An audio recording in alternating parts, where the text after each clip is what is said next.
Professor Rasmussen is Professor of Media Studies and Digital Media at the Department of Media and Communication at the University of Oslo.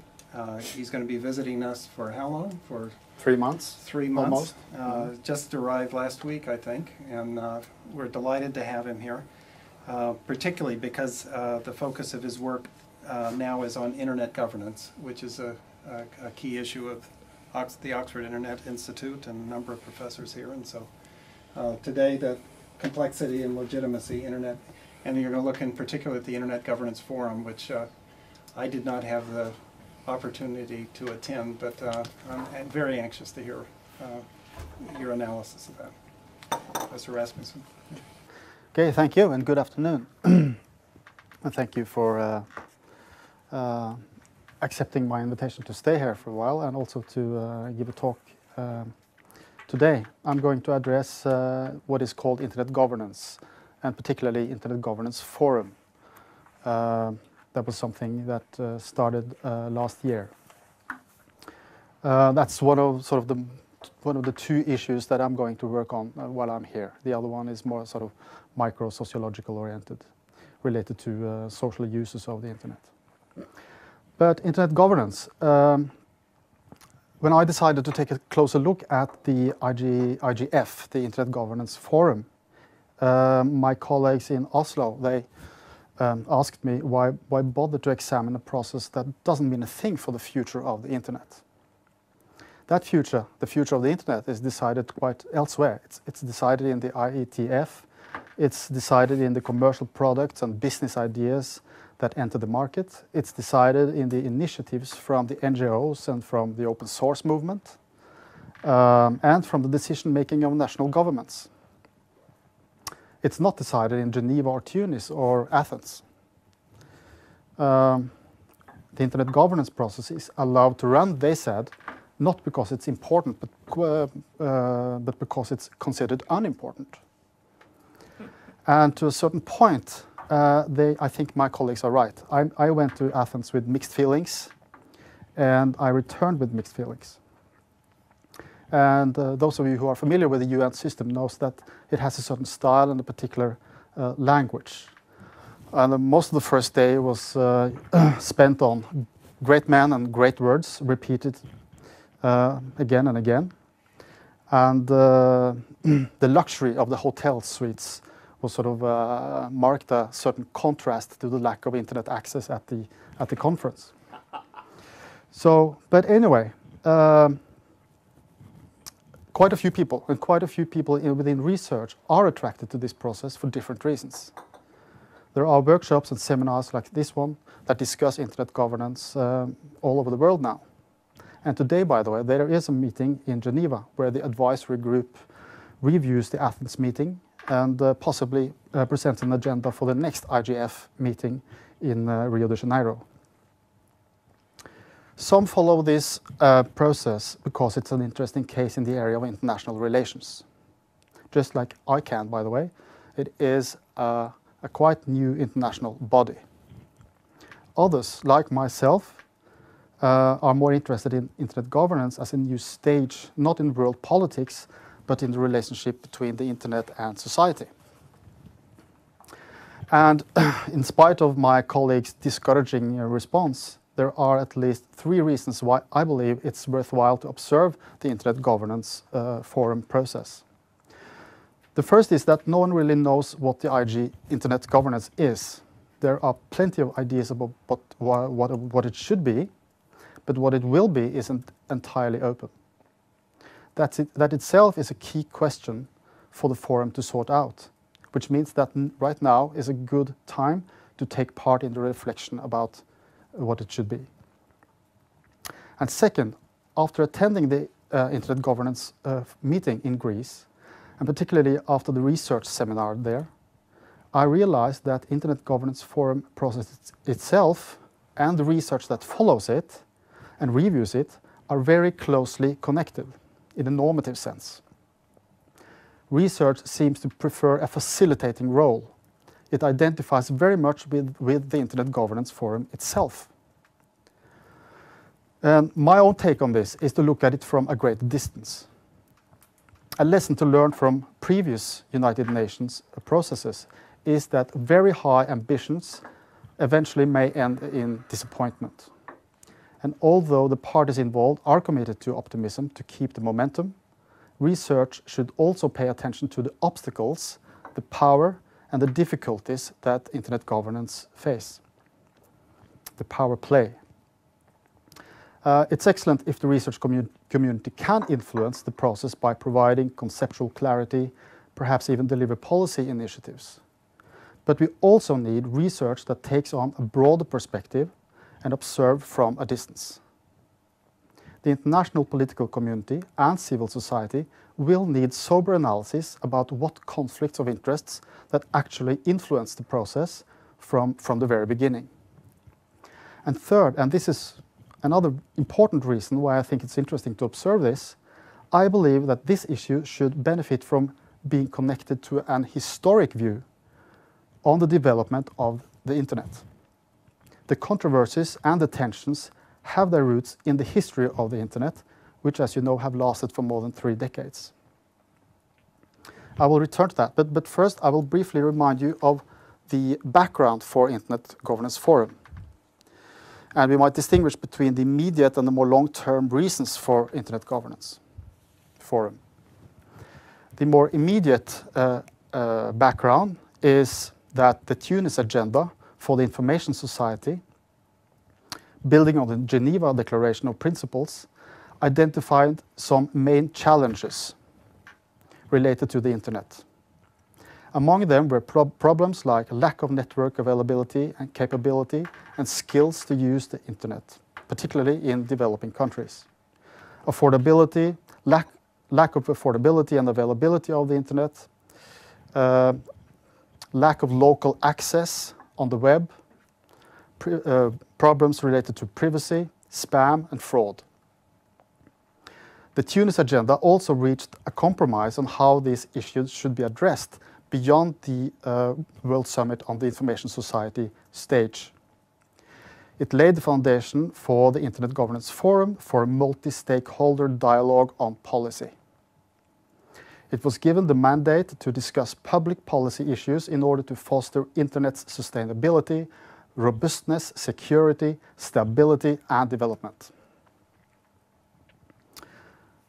And it was to have a third world development dimension as an overall perspective.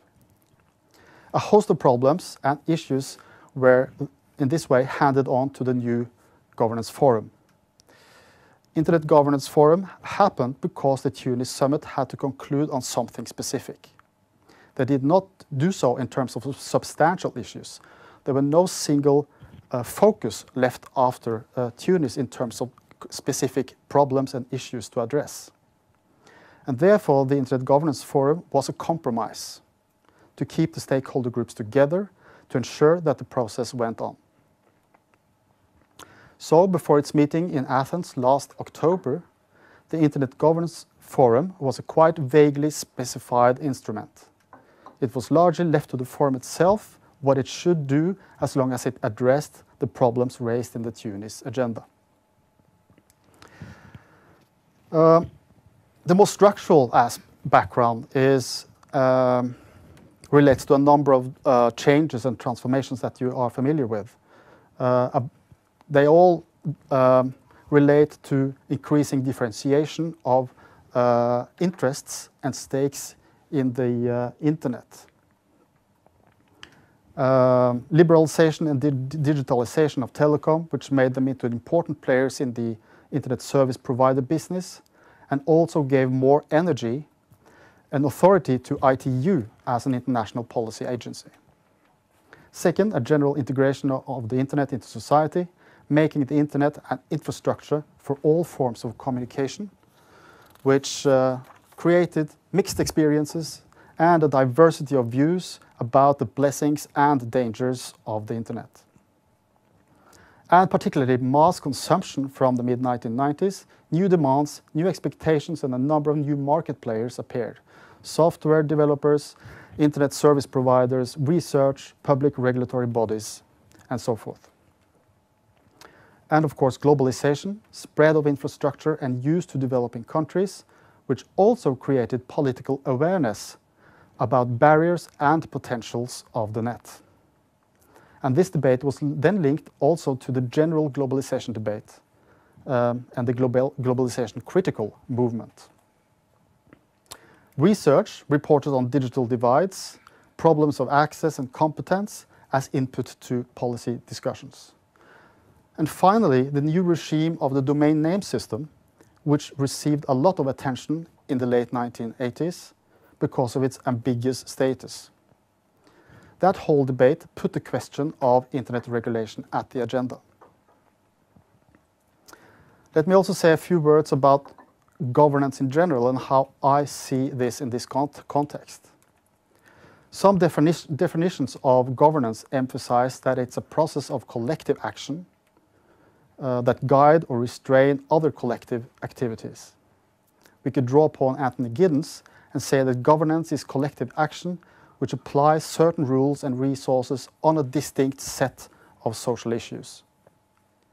Others would stress communication more than action and say that governance is communication that applies certain rules and norms, formal and informal, and are connected to a set of issues. I would also say, broadly speaking, that governance is a mechanism for tackling an area of complexity by directing different perspectives towards what may seem as a set of common problem. It's a paradox in the sense that it's a mechanism for tackling an area of complexity by adding more complexity. And evidently, the Internet Governance Forum is a complex mechanism. It's assumed in the Tunis agenda that the four sectors or stakeholders, governments, the private sector, civil society, including research, and intergovernmental organizations, see themselves as interdependent and with common aims. But from a research point of view, we certainly cannot assume that. The question of governance is rather whether the acknowledged stakeholders may develop a unified semantic space from where they can develop common or overlapping ideas about the internet in society. Whether that will happen is an empirical question. We should bear in mind that the power in the forum context is unequally distributed among the stakeholder groups when it comes down to implementation particularly, and particularly between the governments and the civil society. A key concept for me here is expertise. I use the term in a wide sense. Expertise is specialized and even professional knowledge, and it's also a discursive practice. One could apply the sociological term discursive communities or discursive fields in the sense that expertise draws upon cultural, symbolic, and narrative sources. Experts are experts because they produce science and technology, they hack, they develop business ideas, or they implement them. They practice the art of lawmaking. But here also their normative power is a central issue, which appear in their discourses. Elsewhere, I have examined what I call technopolitical expert cultures and the conflicts between them in order to understand the social history of the internet. I examined the historical construction of these technopolitical expert groups and their discourses and claims about what the internet is and ought to be. And I think it also makes sense to apply a similar framework to look at what goes on at the level of governance, and specifically how technopolitical expertise influence internet governance in different ways. Partly inspired by typology developed by Manuel Castells in the Internet Galaxy, he talks about 4 cultures. I distinguish between 5 technopolitical forms of expertise or expert cultures.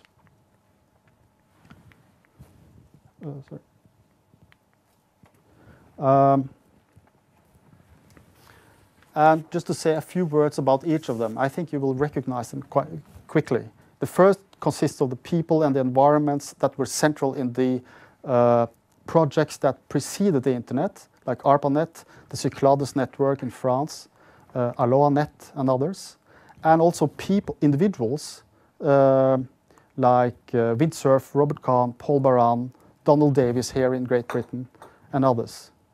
Environments and people that represented some particular values and that was happened to be very central to the internet.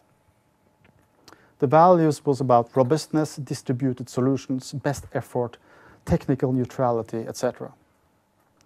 And that's this kind of innovator environment is what particularly is very central to and very well connected to the IETF today and related standardization institutions. Second, the free software and open source movement, the so-called hackers, and their sympathizers.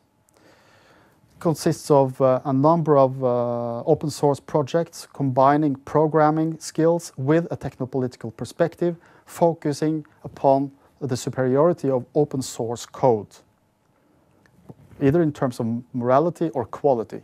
They consider open source as a superior way of producing and handling software. Third, entrepreneurs, small and big business, that mainly entered the scene after the World Wide Web and deliver hardware, software, and services to the internet, focusing on innovation, flexibility, and profitability.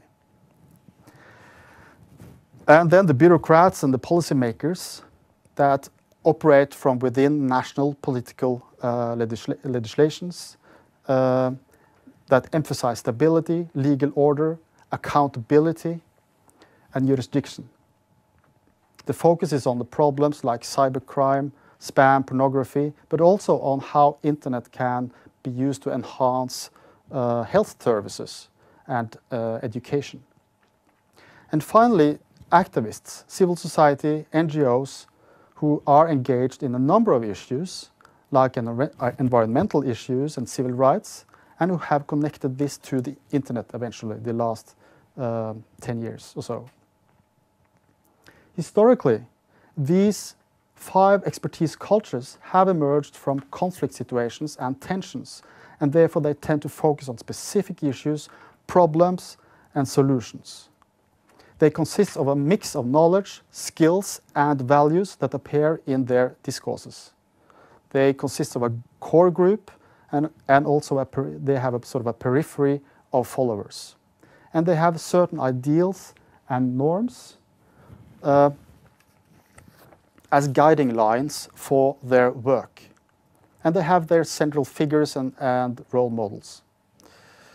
The authority of these cultures allow them to present their version of the future of the internet and how the governance process should proceed.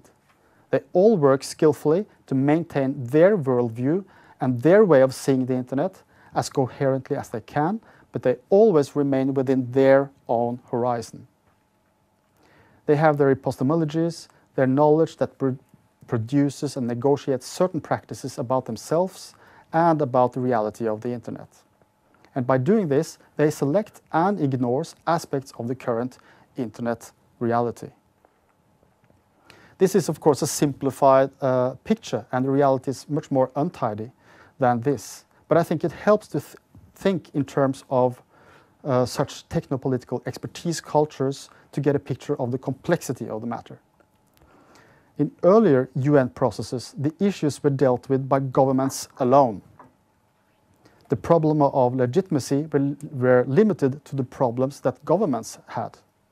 Now governance rests on different expertise groups as legitimate powers. We might distinguish between at least 3 forms of legitimacy.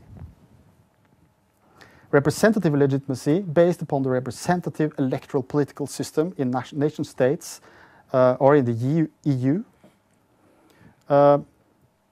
and where the freedom of the delegates are quite limited. And second, the interest legitimacy of the NGOs and civil society, based upon personal engagement, involvement, but also on knowledge. And third, market legitimacy or profitability legitimacy, based upon success on the market. Entrepreneurs. And entrepreneurs are now a very important stakeholder in this process. Now, what legitimacy international organizations like the WIPO or the ITU and ISOC have is an interesting question, but I'm not going to going into that here. The point is rather that the techno-political groups involved in internet governance have different mandates and different kinds of expectations directed to them in this dialogue. So another side of multilateral, multi-stakeholder dialogue is differentiated legitimacy. And the challenge here is considerable because the players and the bodies involved are heterogeneous and do not share common values with regard to the development of the internet. This shows that the agenda setting in internet governance is a more complex, vulnerable business than it used to be when there was only one kind of legitimacy involved. If the forum is to be more effective, more than simply issuing visions of the future, it needs to narrow the thematic field, but then it also may undermine its legitimacy base. And also business and the civil sphere are international, but governments are still largely national. And the internet as a global information system is still locked into national legislation. Multi-stakeholder policy dialogue carries with it a tension between the multi-stakeholderism and enhanced cooperation on the one hand, and the fact that public policy is the task of governments on the other. Now we may link these techno-political expertise groups to the actual internet issues. Like many others, for instance Bill and others, think in terms of layers in order to sort the problems and isolate issues. And like many others, I simply distinguish between three different layers. The infrastructure layer, consisting, if we compare with the IP model, the data link layer, the network layer, and the transport layer. And the code layer, consisting of the application layer in the IP model, and the information layer, which is certainly not to be found in the IP protocol stack, and it's often called the content layer in other people's models. The internet governance will mainly be about what goes on at the information layer. However, all the techno-political expertise groups I have pointed out that are very involved in the infrastructure level or layer and the code layer are very much involved in the internet governance debate. And also, I think it will be proved very difficult to remain on the information layer only, and I will return to that point. I should say something about the meeting in Athens. After the meeting, representatives from the stakeholder groups, as well as from research, expressed satisfaction with the meeting. It was defined as a success. And I've seen now on the internet that also ISOC considered it to be a great success. And the reason for this can be at least three. The first one is that it was a success. That was not my interpretation of the meetings. A second reason is that the internet governance process actually did go one step further from the summit and the summit follow-up stage to the forum stage. So it did not fail. And when something does not fail in the UN, it's often considered as a success. And the third reason, because the stakeholder groups succeeded in preventing certain issues from being central on the forum agenda. And this third point, of course, refers to that this is not only about deliberation and dialogue, it's also a question of power. The plenary themed sessions,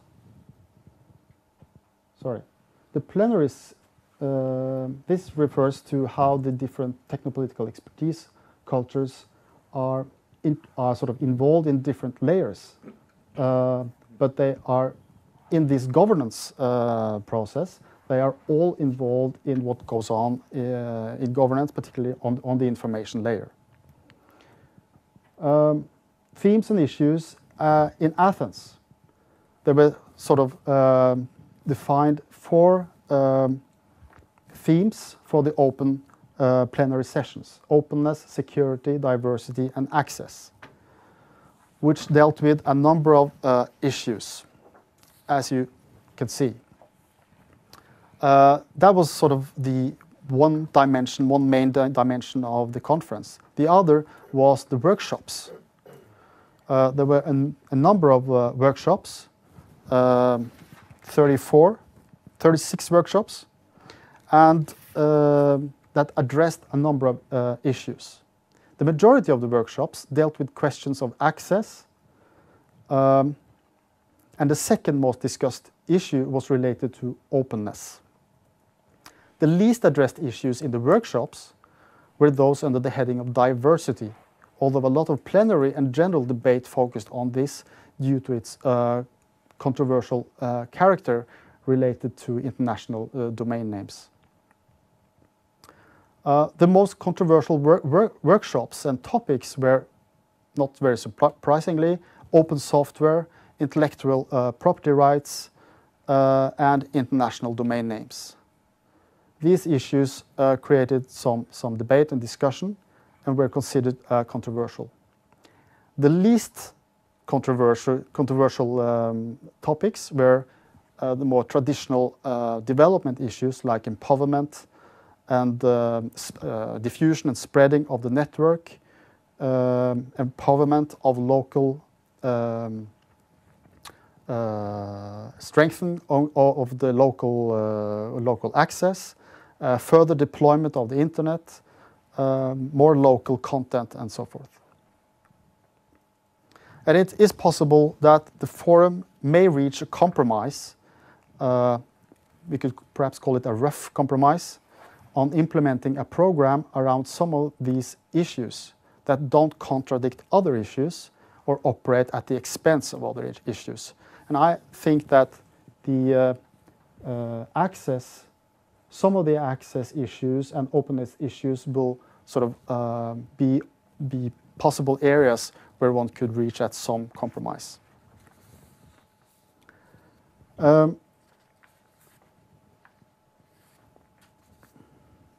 Well, I think my main message is that the diversity of the technopolitical expert cultures involved in a wide range of issues on different layers, along with the different kinds of legitimacy and values, makes the IGF into a very complex setting. And if we look at other similar governance processes, we might see challenges more clearly. And some of you might remember the New World Information and Communication Order and the International Commission for the Study of Communication Problems led by Sean McBride in the 70s. The Commission produced the report Many Voices, One World, and that was adopted by the UNESCO in 1980. The McBride Commission were in fact addressing globalization issues long before that term was common. It addressed inequalities in the global flow of news and information, particularly the lack of media infrastructure and news production in the Third World.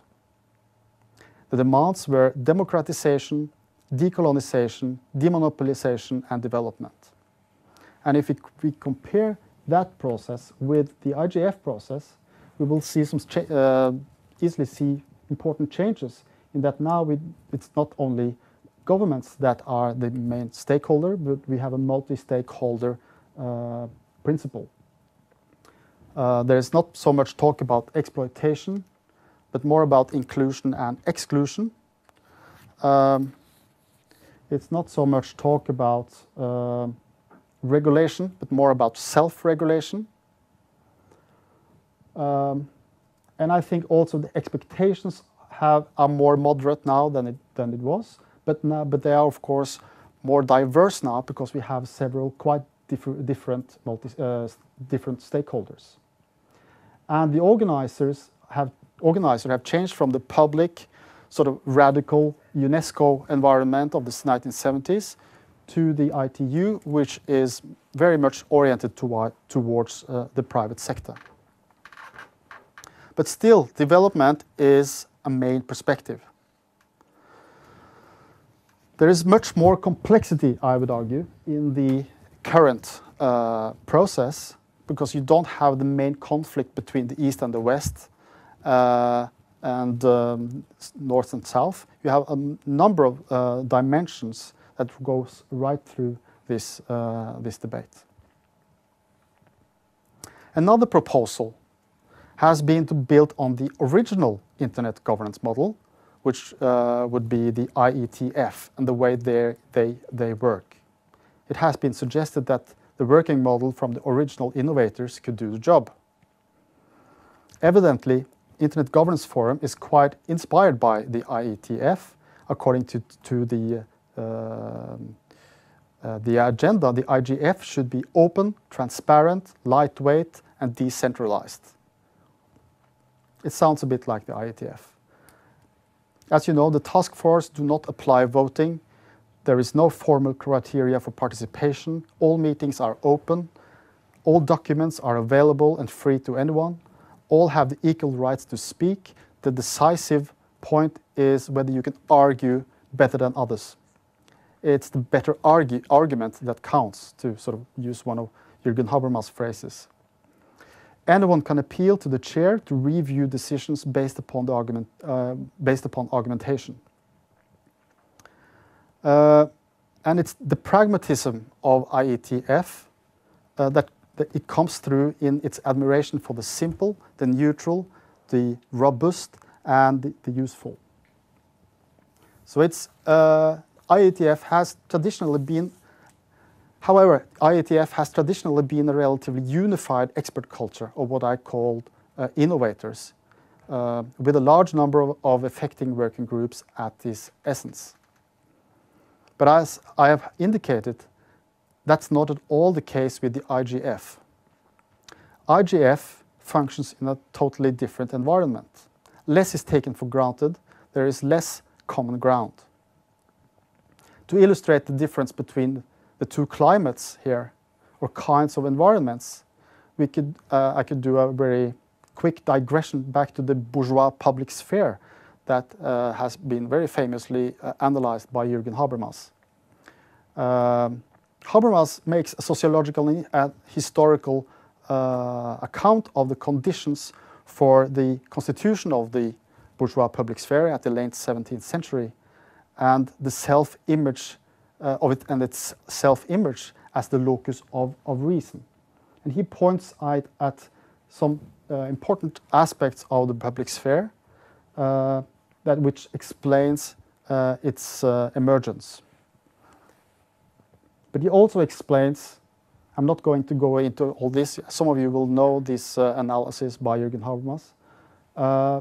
He explains the emergence of the bourgeois public sphere, and then he goes into the structural transformations of this public sphere that changes it into what we, well, one might say we have today, a more heterogeneous sphere that is not only characterized by dialogue and communicative action, but also strategic action and struggle. The IETF and also ISOC see these problems.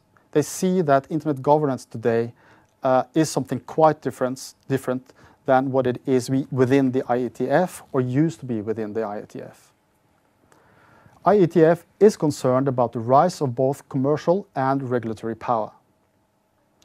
Their question is, will the new internet governance regime be able to protect the internet infrastructure from political and commercial interference? First, historically, there are widespread skepticism towards the ITU as an agency qualified to organize a system of internet governance. But more important, there is the what I would call the internet governance dilemma. Like we have a liberal dilemma and we have the internet dilemma, we also have an internet governance dilemma, and that is that the internet governance now is basically open for everyone, including those who are ignorant of or basically reject the original internet model. So there is an underlying concern among people involved in the infrastructure questions, among the innovators, that the growing complexity of governance issues may create what I call vertical chain reactions. That is to say, that by addressing problems at one layer, one might create unintended and unwanted consequences at another layer. Issues discussed at the information layer may have side effects to lower layers. And the most important example of this from the IGF is the question of multilingualism or international domain names, which is a demand from many organizations in the third world that one should be able to write domain names with Chinese ideograms or Arabic scripts. But then again, this creates serious difficulties, and it's a serious challenge for the more technical aspects further down in the internet infrastructure. And it would also there's a number of problems related to phishing, for instance, and things like that. Well, to conclude, I think I should conclude, to say that the Internet Governance Forum is a complex affair is hardly sensational. But my argument has been that we should not remain at the level of policy to understand this. We should also bring in social and historical and the conflicting dimensions of the Internet in general. We should bring in the different values at play, the differentiated legitimacy, and vertical chain reactions that may cause controversy in this process. But Athens was only the first milestone out of many. The effects are long-term.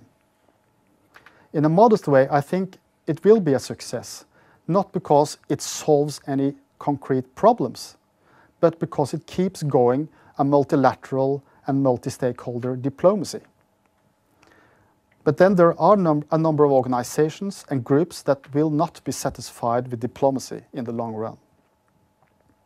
I don't know what the IGF will settle for eventually, but more generally, we could distinguish crudely between three possibilities, or three scenarios. The first one is policy building.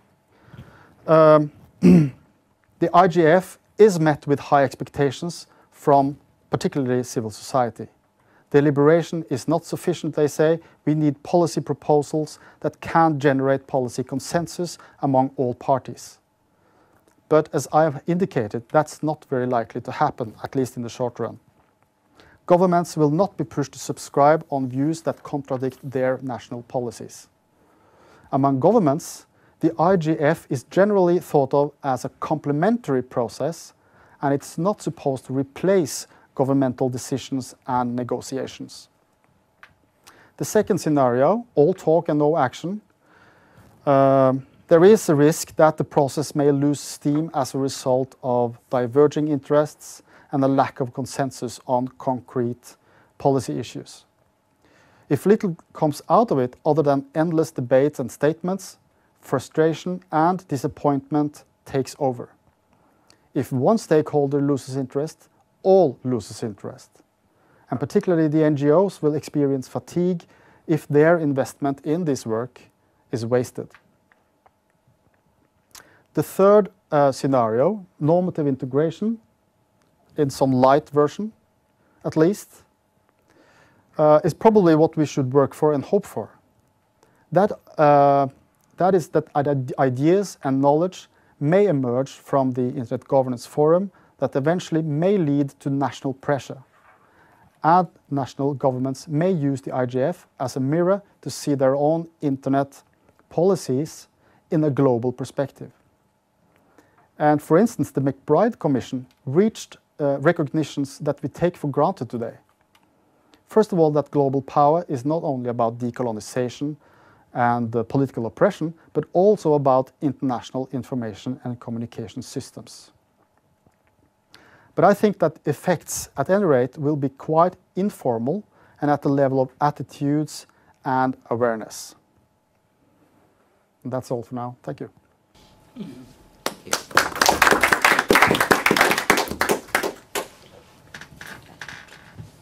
Anyway, can I just take the point that I mean, in terms of the expectations you have about the Internet Governance Forum, it depends on the success or lack of success. As a political scientist, I think it's undoubtedly a success because it's brought more people, more actors and players into the picture. I think the people who primarily complain about the Internet Governance Forum and Internet governance generally are technocrats, the technical community that had a monopoly in this area, or the U.S. that didn't want to go. So I think in terms of political letting more people onto the playing field, making it more pluralistic and so forth, it's an undoubted success. I think the question is as you get more people in, it raises uncertainty and therefore it raises worries about the outcome, the impact this will have on policy in the longer run. But I think the worries are just a sign that it's politically a success in bringing more interests into the discussion and debate. Well, I agree because then because your expectations now is not that high as many others would be. You know, there are if the aim and the goal is dialogue, then it is a success. But then if it is to actually change things, particularly in the developing world, then I hesitate to say that it is a success, or well, we don't know yet. But I mean, it's then it's not clear to me that this is an instrument that will actually implement changes, policy changes. But it is a success in diplomacy terms. You know, people talk together that didn't talk with each other before. That's true. Yeah. We had when we had a forum here on a person from a couple of academics accused the Internet Governance Forum of becoming a talking shop, and the person from industry said, "How could an academic accuse anybody of creating a talk shop?" So, which is fair enough. But anyway, other points, questions, challenges? Very quick. Well, can I declare an interest? I'm a hacker, and I was a hacker before the internet was made available to hackers. And so that's the first point to make. And I would like just to, if I may, make a comment. Can we go back to your diagram about information code and infrastructure? I believe that there are, in all that you've described, and it's my experience of all these attempts, there are two fundamental assumptions running through everything that everybody says about this, which actually are wrong. And it, to me, seems as though all this debate and discussion is going to go nowhere because they haven't got the fundamental principles right. Firstly, in this layer, infrastructure, well, you said that people couldn't really say what the internet was, but if we assume by infrastructure you mean some physical communication network, which is hosting applications, the code, and the purpose of that whole infrastructure and code is to facilitate messaging, message distribution, and data distribution, potentially globally. So assumption one that is made in all this community is that the only possible infrastructure is what is currently called the internet. That's false, because we were building exactly the same infrastructure outside the academic community before we were given access to the internet as it was then defined. And that was based on using the normal telephone system, dial-up modems, to connect to a network of bulletin boards operated all over the world. One of the very first downloads I ever did came off a bulletin board which is part of the FidoNet in California, for example, and I'm still based in Reading. And what I would like to say is that life moves on, and now there is an available infrastructure which is not part of the internet, at least as far as I can see, and the example of that is, I don't know if you've seen them, but recent reports that in Kenya, I think it is, the mobile telephone network has been extended to cover the whole of the Kenya, including the Great Rift Valley, where it is utterly impossible for internet providers to lay cables or even wireless masks. And the mobile phone information swapping community are already using that in all the sorts of ways that other people who are connected to the internet for commercial practices are using the internet. Okay? And the other fundamental problem is that in most of these discussions I sit there and I grit my teeth because people seamlessly swap from talking about the internet, the World Wide Web. You've got the internet does that, and you do things on the web, and so on. There's an utter confusion between the information system and the infrastructure, and there is an assumption that what we all ought to be studying is the evolution of the World Wide Web, whereas in fact there are information systems which are not the World Wide Web, and they are already beginning to take over the functionality of information distribution hosted on the internet. I didn't see those points made at all, but No. But Well, what I'm saying is that our speaker started off by saying there's a lot of discussion about what this internet forum is for and where it might go.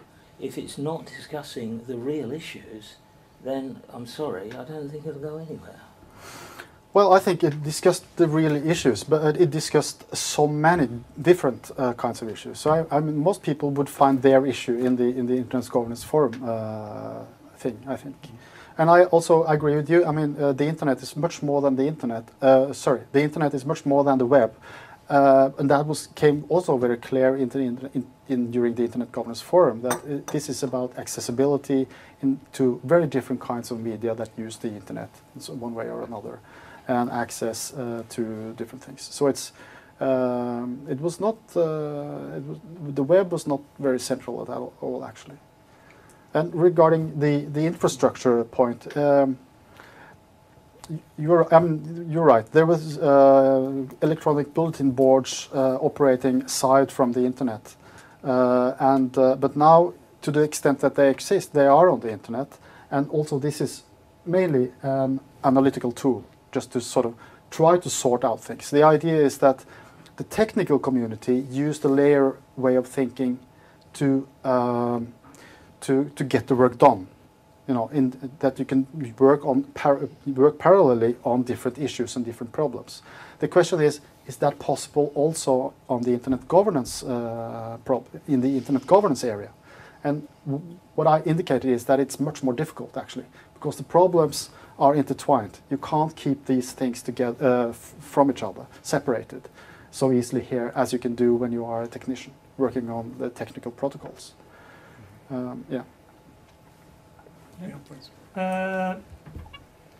How the debates in the Internet Governance Forum interact, and if they do, with other debates currently ongoing in the United Nations system, especially the one which is happening in the development agenda issue, that is debating intellectual property and was brought about by developing countries like Brazil, Argentina, and now 13 countries, the so-called Group of Friends of Development.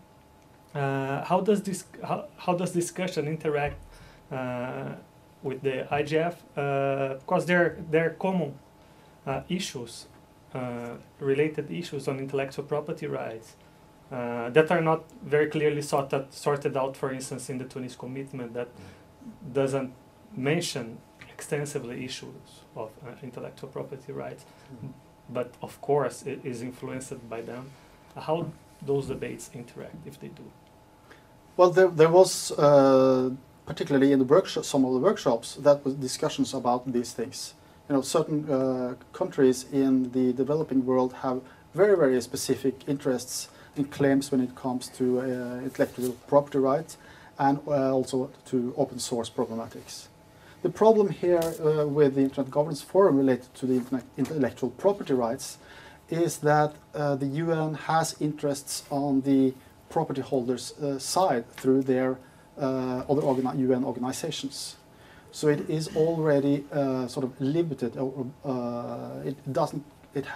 it's very problematic for the UN to take on this issue openly and freely. And that is a problem, I think. So this is clearly, the issue that you mentioned is clearly considered as controversial, and I think that nothing will happen on these issues. They will be kept away from the agenda because they mean trouble. If you take them on, this will then you will risk the dialogue. The dialogue will maybe fall apart. And another issue that was problematic to a certain extent was freedom of expression. Naturally, because China came with a very large delegation, and they were confronted with their way of using the internet and censoring the internet. But they claimed that they didn't have any censorship on the internet, so it wasn't really a problem. And then nobody didn't bother to sort of press them on that. So the issue was sort of laid down, and we continued to talk about other things, So it's this is diplomacy. You take away the controversial issues, and the sort of some nice issues remains, which might be costly in the sense that you have to end up agreeing on the funding program, for instance. But at least that's not a problem, because there are money in this system because of the private sector. But so my tip is that we will end up with a funding program focusing on certain issues related to developing countries. If I could just follow up on that, I thought that was really actually quite clever and sophisticated in terms of the organization of the Internet Governance Forum, that privacy was another issue, that it was so divisive that they thought it would be harmful to basically take it up. But what they did is they defined the issues so broadly, openness, access, that basically anybody could talk about anything. So that while they didn't necessarily take those issues up specifically by name, they created broad values like openness, access, which almost didn't exclude anything. And secondly, which I'd like you to comment on, they between Geneva and the Internet Governance Forum, they joined the issues of development and Internet governance. In Tunis and in Geneva and Tunis, development issues were discussed in some rooms, and Internet governance issues were discussed in other rooms. And if you started to raise an issue of Internet governance in one room, you'd say, well, this has nothing to do with development or nothing to do with governance. So, but by joining these, Internet governance for development, I thought that was politically and instrumentally useful. And but I'm wondering if it worked. I mean, to what degree did it just become an Internet Governance Forum, or was it literally Internet Governance for Development? Were these sort of brought together in any way? No, I think on the contrary, that it ended up more as a sort of a development conference than as an Internet Governance conference in a way. Yeah. And that is probably a good thing too. Yeah. Because then you can concentrate, as I said, on certain development issues that are not controversial. Everyone realizes that things has to be done in that area. And in that way, one avoided intellectual property questions and open source questions that obviously are controversial. And I agree, it was a very good thing that development was integrated to all the other issues. So that was a dimension that actually went right through. It was not just a label on the whole thing on the surface. It was really there, I think. So that's a good thing. Yes. Thank you very much for the presentation. Can I challenge one idea you put forward? You seem to link the discussions to a phenomenon of conflict of interests, whereby values of the different technopolitical cultures would be reflected in the discourse. And you elucidated 5 different technopolitical cultures, right? From my observations of the proceedings of the forum, I think there is no inherent difference of interests between participants on the basis of their institutional provenance. So typically you would have many business sector participants holding the same discourse as governments on particular issues. You would have civil society activists from the south agreeing with governments of the north on some issues. And so there's a much more disordered process going on. And in the end, what you have is not an inherent conflict of interest, but you have certain values being institutionalized within the forum and emerging as problems, and others being just disregarded. In the last forum in Athens, the issue of freedom of expression was prominent. Everyone noticed that there was a huge talk on freedom of expression, and even this morning, in the consultations taking place in Geneva, there was a sort of complaint on why did we undermine the issue of DNS and talk about freedom of expression all of a sudden. So in this rhetorical space, I think there's much more than political tensions. There are more discursive techniques making things emerge as problems more than others. The second issue is you talked about the scenario of policy building. I think it's not a likely scenario because the forum itself has decided not to put any policies forward to enable participants to actually talk about their interests and what they envision, the future of the internet they envision. So I think the most important issue in the IGF is the idea of exchanging experiences and expertise rather than coming up with decisions. And this is the reason why it's successful, because it's bringing all these audiences with no clear commitment from the outset. So everyone is free to talk about whatever they want. What is interesting is to see to what extent does this high-level process has an impact on national policies of the internet. I don't know if you're familiar with the work of Tommy Tranvik. He's also in Norway, in Bergen. No. He did a study of the implementation of in the internet policy in Norway, and he used also a theoretical framework based on technical on political cultures, and he seems to link that level of policy making to the mundane use of the internet successfully. But I don't know if this is also applicable to the international level. That is one area which remains very problematic. Well,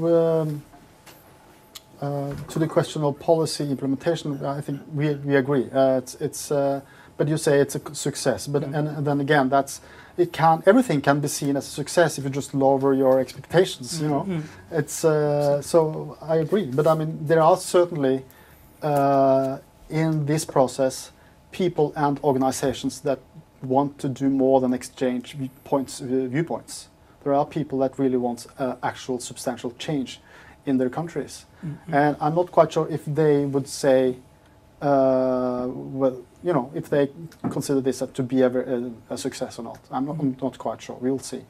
And to your first question, it is, of course, I agree. This is, as I said, this is very sort of messy. I've sort of suggested these 5 technopolitical cultures to introduce the dimensions and the conflicts of the whole internet history into this in order to make sense of it. But I agree that there will be alliances on certain issues, and these alliances will change from issue to issue. Certainly, I agree on that.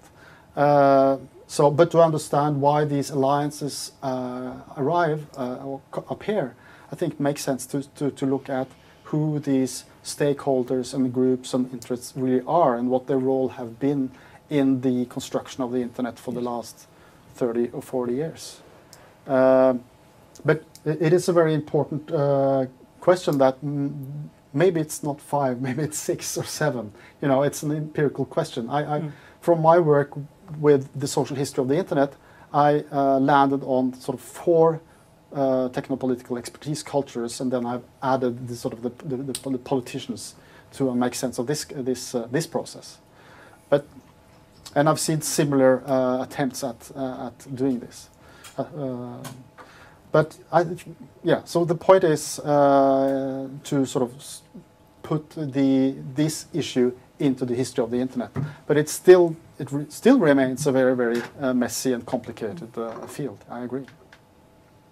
Okay, why don't we end here, and then we can carry on. But thank you very much. And now we know who to talk to.